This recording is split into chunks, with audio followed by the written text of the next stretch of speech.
السلام علیکم ورحمۃ اللہ وبرکاتہ۔ جب ہم کسی کام کو کرنے کا فیصلہ کرتے ہیں تو ہمیں حکم ہے کہ ہم انشاءاللہ کہہ لیا کریں، کہ جب بھی ہم ارادہ کریں کسی کام کو کرنے کا تو ہم کہیں کہ انشاءاللہ اگر اللہ نے چاہا تو ہم یہ کام ضرور کریں گے۔ لیکن کبھی کبھی وہ کام پھر بھی نہیں ہوتا اور کبھی کبھی ہم بھول جاتے ہیں،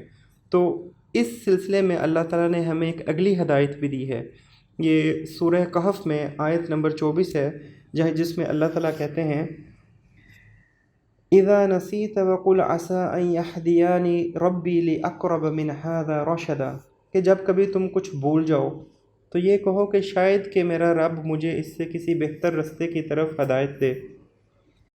یعنی دیکھیں، اللہ تعالیٰ نے ہمیں اپنے قرآن کے ساتھ ایک ایسا تعلق بنانے کا طریقہ دے دیا ہے کہ ہم اپنی روزانہ کی بات چیت میں بھی اپنے قرآن کے ساتھ اس تعلق کو مضبوط کر سکتے ہیں، کہ جب بھی ہم کسی کام کا ارادہ کریں تو ہم انشاءاللہ کہہ رہے ہیں اور یہ قرآن کی آیت کے مطابق ہے۔ اور اگر وہ کبھی کام ہم سے نہیں ہو پاتا یا ہم بھول جاتے ہیں تو ہم اس کو بھی ایک بڑے اچھے اور پازیٹیو انداز میں اللہ کے ساتھ منسلک کر دیتے ہیں کہ ہم اس آیت پہ عمل کر لیتے ہیں کہ شاید میرا رب مجھے اس سے کسی بہتر رستے کی طرف، اس سے زیادہ سچائی والے رستے کی طرف ہدایت دے دے۔ تو ایک ایمان والا بندہ، ایک مومن جو ہے، اس کا مائنڈ سیٹ بہت پازیٹیو اللہ تعالیٰ نے تیار کیا ہے۔ اس کا مائنڈ سیٹ منفی نہیں ہے، اس کا مائنڈ سیٹ پیسمسٹک نہیں ہے۔ اس نے جب کسی کام کا ارادہ کرنا ہے تو اللہ پر امید باندھ کے کرنا ہے، اور اگر وہ کام کسی مقصد، کسی مصلحت کی وجہ سے نہیں ہوتا یا بندہ بھول جاتا ہے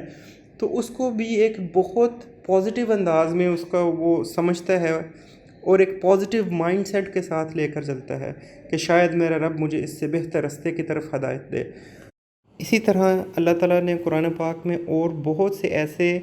ہدایات اور بہت ایسے الفاظ ہمیں دیے ہیں کہ جو ہم اپنی روزمرہ کی زندگی میں شامل کر کے اپنا قرآن کے ساتھ تعلق مضبوط کر سکتے ہیں۔ اور یہ آیات اور یہ الفاظ جو ہیں یہ ہمارے مسلم امت عام جانتی ہے، اس میں کوئی چھپی ڈکی چیز نہیں ہے، لیکن ہمیں اصل میں کوشش اس چیز کی کرنی ہے کہ یہ جو الفاظ ہیں، یہ جو ایکسپریشنز ہیں اسلام کے، جیسے کہ الحمدللہ، اچھی خبر سننے پر بھی الحمدللہ اور بری خبر سننے پر بھی الحمدللہ، اور اس کے ساتھ ہی جیسے کہ یہ انشاءاللہ ہے، جیسے کہ اللہ اکبر ہے، جیسے کہ سبحان اللہ ہے، جیسے کہ ماشاء اللہ ہے، ہمیں ان ایکسپریشنز کو، ان الفاظ کو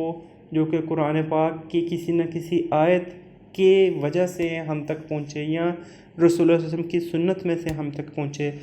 ہم اپنے روزانہ کی زندگی میں اس کو شامل کریں اور اپنا تعلق قرآن اور رسول صلی اللہ علیہ وسلم کی سنت کے مطابق مزید مضبوط کرتے جائیں۔ السلام علیکم ورحمۃ اللہ وبرکاتہ۔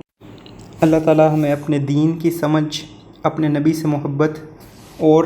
دین پر عمل کرنے کی توفیق عطا فرمائے۔ وآخر الدعوانا ان الحمد للہ رب العالمین۔ السلام علیکم۔